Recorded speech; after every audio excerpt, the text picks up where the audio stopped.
If you've ever bumped an audition, well, it's not your fault. I've practiced for years and still failed. And I had no idea why. Until I discovered 9 truths that no one tells you. And in today's video, I'm going to show you how to fix them. Alright, but why listen to me? Over the last 10 years, I've won big auditions and played worldwide in orchestras. But I also failed auditions badly. You know, I made mistakes that cost me opportunities, mistakes I didn't even realize at the time. But through trial and error, I figured out exactly what works and what doesn't work. I've learned this the hard way, so you don't have to.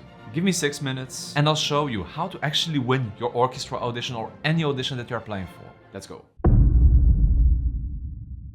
The worst mistake: starting too late. If you are serious about winning, you don't start to prepare 1 month before. You start months in advance. Why? Because you need time. Time to deeply learn the music, time for slow practice because there's so many excerpts, time for mock auditions, lots of them. The musicians who win aren't just talented. They are the ones who were prepared before everyone else even started practicing. Which leads me to the next point. So imagine this. You spent months perfecting your excerpts. Every note is flawless, every shift is perfect. But then you step into the audition room and everything falls apart. Why? Because you have been practicing in isolation, completely alone, and your brain has locked into that environment. If you don't train with accompaniment before the audition, the first real test will be when it matters most. And unfortunately, that's too late. Besides, playing with accompaniment is extremely important to understand the structure of the piece. It helps you to understand the harmonic structure, and it feels good to play with an accompaniment, so make sure that you do that in advance. Now, coming up next is a point that I see so often when people play for me when they prepare for an audition. I'm gonna give you a quick test.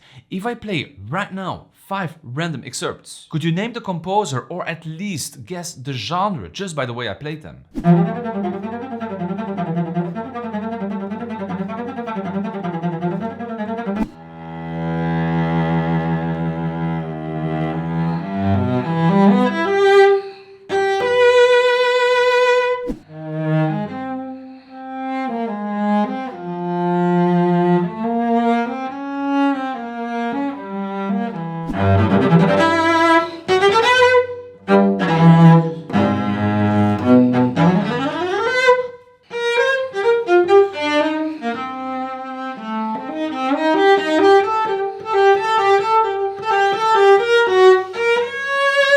Beethoven is not Brahms. Brahms is not Shostakovich. Shostakovich is not Haydn. Yet most musicians play every excerpt with the same sound, same phrasing, same vibrato, and so on. Audition panels don't just want you to play the right notes. They want you to think like the composer. So if you don't show contrast between your excerpts, you'll be forgotten.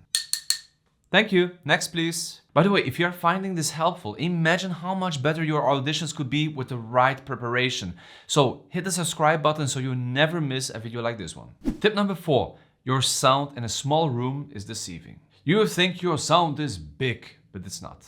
I needed to learn this the hard way. So during the pandemic, I was practicing in this tiny room over here, which has a great reverb. So I thought I sounded huge until I played in a concert hall. And the panel told me that my sound was tiny. So what works in a practice room does not translate to a real audition hall. Always test your excerpts in a large room. Record yourself and focus on projection, not just what sounds good to you at the moment. Now, this is a great one. The mental game is only 50% of the battle. I used to think that auditions were all about, playing perfectly, but I was wrong. The best musicians, they don't just practice more, they train their mind. Because if you're shaking, sweating, overthinking, well, guess what? So is your playing. And then everything that you have practiced to perfection makes no sense. The best strategy I ever learned: mentally rehearse everything. The walk into the stage, the very first note, the feeling of control. It's like creating a movie into your mind. Imagining, picturing yourself in these situations. Now, let me ask you a question. Have you ever had an audition disaster? Or did you had bad experiences? Drop a comment below. I would love to hear your stories. We've all been there. Now, coming up next is something that we don't think about, but it's still very important. Your first impression starts before you even play. Before you play a single note. The panel has already judged you. Believe it or not, but do you want to stand out? The way you walk in. So, posture, be friendly, greet the members. Take a deep breath. Own the space. But always stay humble. So don't enter like this very arrogant into the hall, or don't show too much fear. Just actually be yourself. Now, This is my favorite one and actually the key to success. Mock auditions, or in other words, simulate auditions at home. Your best audition prep doesn't actually happen here in this tiny room between four walls. You need to record yourself and give feedback afterwards. Remember, you are your best teacher. Play for your friends, colleagues, strangers. The more you simulate the pressure, the less it will control you. Your future self will thank you. Before one of my auditions, I did something that actually changed everything. Now, as a cellist, I asked a world-class violinist to listen to me. Because in the panel, in the jury, it's not only cellists that are gonna listen to me.